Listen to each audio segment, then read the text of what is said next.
Bonjour tout le monde, on plonge direct dans ce nouveau décryptage où on va analyser ensemble une lettre ouverte assez incroyable, vraiment chargée de sarcasme. Ce document, il a été écrit par un habitant de Nyon en Suisse et en fait ça expose au grand jour un conflit de voisinage qui a pris des proportions, disons, inattendues. Ce qui commence à la base comme une simple histoire de bruit avec le bar d'en bas, ça se transforme au fil des pages en une critique systémique de toute la gestion de la ville. C'est vraiment un cas d'étude fascinant sur la façon dont une petite frustration locale peut faire un énorme effet boule de neige. Alors, comme le document source part un peu dans tous les sens, on a réorganisé tous ces griefs en 4 grands thèmes bien clairs qu'on va parcourir aujourd'hui. Le contexte du conflit, les tensions liées au logement, les problèmes d'espace public et pour finir, les critiques envers les autorités. Allez, c'est parti pour la première partie, le contexte. Et plus précisément, l'histoire d'une médiation qui a complètement capoté. Concrètement, le texte qu'on analyse, c'est la version de l'auteur d'une séance de médiation qui s'est terminée dans une impasse totale.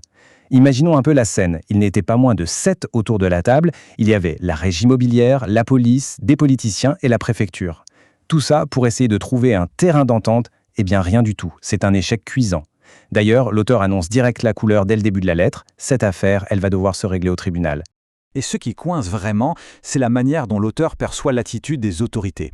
Selon sa lettre, la réponse du préfet pendant cette réunion se résumait à ça, je cite, « Vous devez vous organiser avec les autres locataires ». Pour l'auteur, c'est très clair, il traduit ça avec pas mal d'amertume par un gros « que chacun se débrouille ».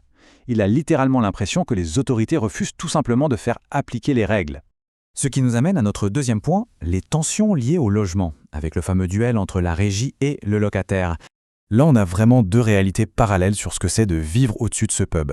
D'un côté, le document rapporte la défense de la régie, qui dit en gros « Attendez, il savait très bien qu'il louait au-dessus d'un établissement de nuit, c'est pas une boîte de nuit, ça ferme sagement à minuit, on respecte les règles. » Mais de l'autre côté, l'auteur réplique cash. Il affirme avoir discuté avec l'ancien locataire, et devinez quoi, ce dernier lui aurait avoué avoir fui l'appartement exactement pour la même raison, le bruit. Bref, un dialogue de soi absolu. Mais l'embrouille avec la régie va bien plus loin que des nuisances sonores. C'est aussi toute une série de galères administratives.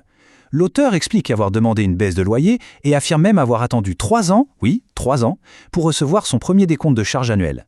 Mais la cerise sur le gâteau, c'est que la régie lui aurait carrément dit qu'il pouvait résilier son bail avec 45 jours de préavis en lui filant un lien vers des annonces immobilières à Saint-Serge, une commune plus haut en montagne. En clair, le message perçu, c'est si vous n'êtes pas content, allez voir ailleurs.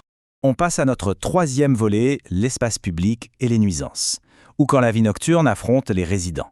Le point névralgique de toute cette histoire, c'est cet endroit, le Fisherman's Pub.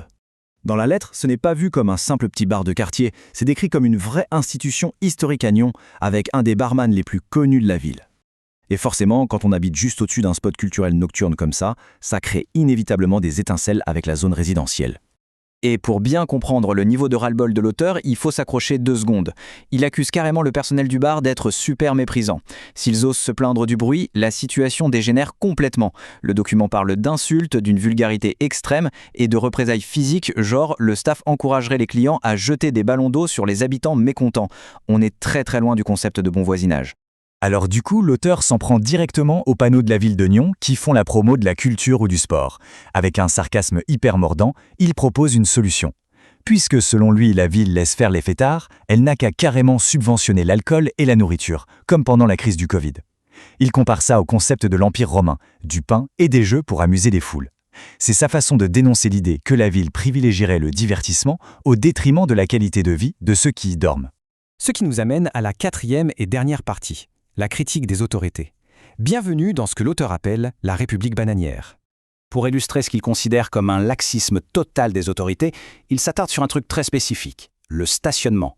Il pointe du doigt l'exemple d'une Jeep bleue qui se gare illégalement tous les jours, parfois juste sous le nez d'une voiture de police. Selon sa lettre, le propriétaire collectionne de petites amendes ridicules, mais continue de faire ce qu'il veut sans être vraiment inquiété. Ça renforce ce sentiment d'une justice à 2 vitesses. Et pour montrer à quel point la situation est absurde selon lui, il met ça en contraste avec un simple vélo. Regardez ça, un pauvre vélo, garé, qui s'est pris un énorme autocollant officiel de la ville avec écrit « Interdiction de stationner ». Pour lui, c'est le pompon. Sévir contre un vélo, mais fermer les yeux sur un gros véhicule mal garé, ça prouve, je cite, « un dysfonctionnement complet des priorités de la police ».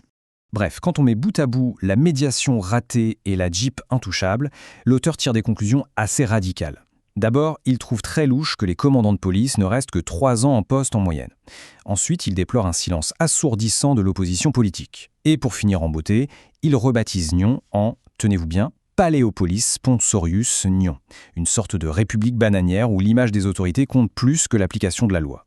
Au final, on voit bien que cette lettre déborde de cynisme et de frustration personnelle. Mais, au-delà de ça, elle nous force à nous poser une question super importante sur la vie en ville aujourd'hui. Comment une municipalité peut-elle trouver ce fameux point d'équilibre ? Comment préserver une vie nocturne vibrante qui fait l'âme d'une ville tout en garantissant le droit légitime au calme absolu pour ses résidents ? C'est tout le défi de la cohabitation urbaine, et c'est une question qui est loin d'être simple.